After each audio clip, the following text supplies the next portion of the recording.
All right, shalom, shalom. Kahalayim la Yahweh Bahasham, Yahweh Shah Bahasham, Rakakodash, double honors to the apostles and to the elders of Great Millstone that rule and teach well. Much peace, love, and salutations to the hopeful elect pushing this word in truth and sincerity. Shalom. This is going to be part two to my previous lesson. It's most likely a closing part of my lesson. I received a phone call and it stopped me from recording, so I'm gonna just continue back in the spirit. This is Revelation chapter 13, verse 18. Here's wisdom: let him that have the understanding count the number of the beast, for it's the number of a man, and his number is 603 score and six, which is 666, which is Esau's number. You look at the World Wide Web, 6W.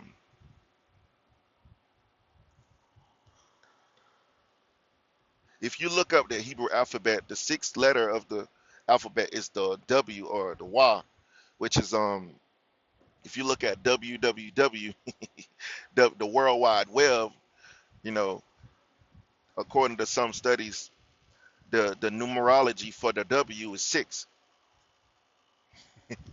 So you got many indications of Esau's system with that number, the number six. Uh, it's in every barcode in the United States, the Universal Product Code. It goes back to a man by the name of George Joseph Laurier. And one thing about this dude, George Joseph Laurier, he worked for International Business Machines, IBM, and he created the Universal Product Code. And one thing about him, his number, his name has each one of his names has six letters in it. I find that to be um I find that to be very ironic, if you will. 666. That's Esau's number. That's the mark. That's the system that he wants to set up. And the the Universal Product Code plays a Universal Product Code. Universal Product Code has 666 in it. So here it is. The mysterious barcode. This is the Universal Product Code that has what? 666 in it.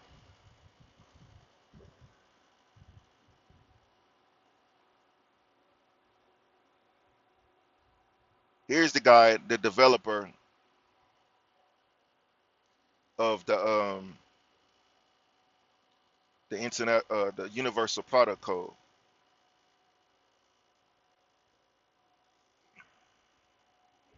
It says a 36-year veteran of the International Business Machines Corporation who retired in June of 1987.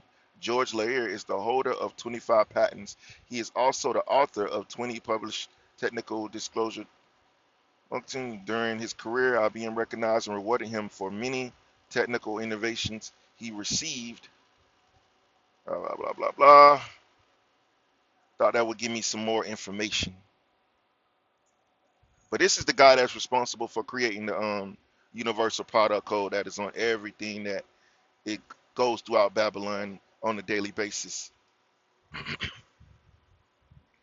And it's gonna play a part in the chip, in this the RFID microchip in this new system. It's gonna play a huge part in this new system that Esau wants to establish.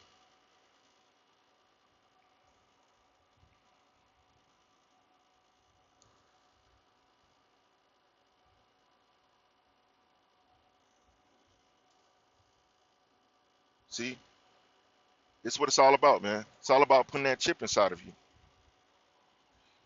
Revelations 13 and 18. If you look at 600, three score and six in the Greek, it takes you back to chi side stigma, which stigma is something that is fleshly. It has to do with your body.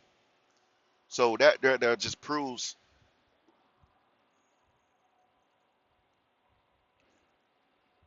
that it's something that has to deal with your actual flesh, your actual body. You know, the RFID microchip. So this is what Esau wants to bring to pass. This is what he wants to bring upon the masses of people, the RFID microchip, man.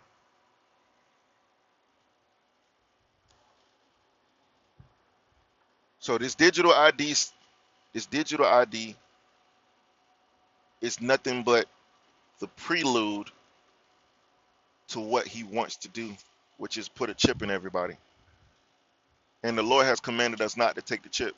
Let's go get the law, and we're gonna close it out, with a couple of scriptures.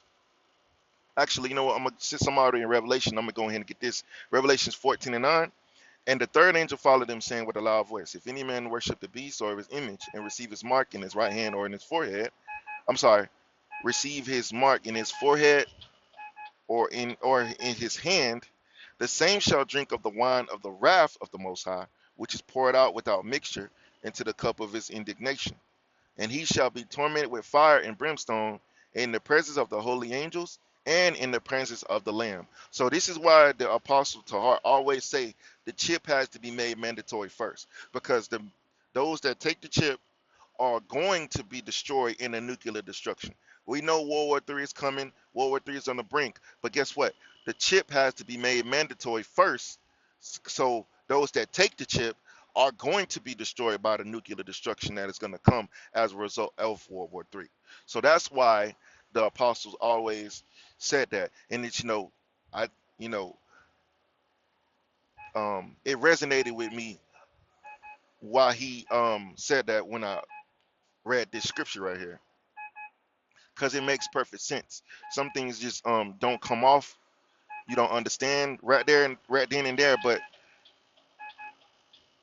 over time the Lord will open up your mind to, oh, okay, that's why he made that statement. That's why he said it. Because the Lord, you know, um, will open up your mind to get you to understand certain things. And for one thing, I can say, for a period of time, I didn't quite understand why Apostle Hart um, was saying that. But as I read this scripture, I was like, oh, okay, it makes sense now. It makes perfect sense why he says that. Um, so this is the scripture that proves to you that though the chip has to be made mandatory soon, before the destruction comes. And so those that don't understand it, hopefully you understand it now. Just like me, at one point I didn't understand why he made that statement until the Lord opened up my mind to this scripture, which I've read before, but it just didn't resonate with me at the time. But Lord willing, I can pass that knowledge on to those that may need it or may need to understand it the way I did. So this is why the Apostle Hart says the chip has to come first, because uh, those that take the chip are going to be destroyed in the nuclear destruction. In this scripture tells you that. So list the book of don't take the chip under no circumstances. If you have to die, if you have to suffer, hey, we just got to choose to suffer for the Lord. And it's easier said than done, but through Yahweh Ba'ashem Yahushua, we can prevail, man. We can prevail for sure. Leviticus 19 and 28. I'm sorry, Leviticus 19 and 28. Yeah, it says, ye shall make no cuttings in your flesh for the dead, nor print any marks upon you. I am Yahweh. So if you look at that word marks in the Hebrew, it's the Hebrew word that's kwai kwai, and it means stigma. It means cuttings in your flesh. Let's go look at it. Actual fleshly marks, if you will. And when you go to the Strong's Concordance, which is I'm gonna do, it means to cut, to prick, to make an incision. See, an incision. So that's how the chip is going to be put inside of you. They have to make an incision into your flesh. That means they have to cut into your flesh. So when you look up the Strong's definition, it means a stigma, a mark branded upon the skin. So if anybody's telling you that it's something, that it's an embargo, or they're not telling you that the RFID mark, the mark of the beast is the RFID micro C hip, they're a liar. Because the scripture tells you that it's something that's going to go in your flesh. It's something that's go in your body. That's the overall agenda of the elites, man, to put that chip inside of you. So, Lord willing, this quick lesson was edifying. I'm gonna close out by giving all praises and the glory to the Yahweh, Bahasham, Yahweh Shah, Bahasham, Rakakodash, double honors to the apostles and to the elders of Great Millstone that root and teach well. Much peace, love, and salutations to the hopeful elect that's pushing this word in truth and sincerity of heart. I want to say Shalom, Kom Yasha Allah, Wa Abad Babar, Wa Abad Adawam. Shalom.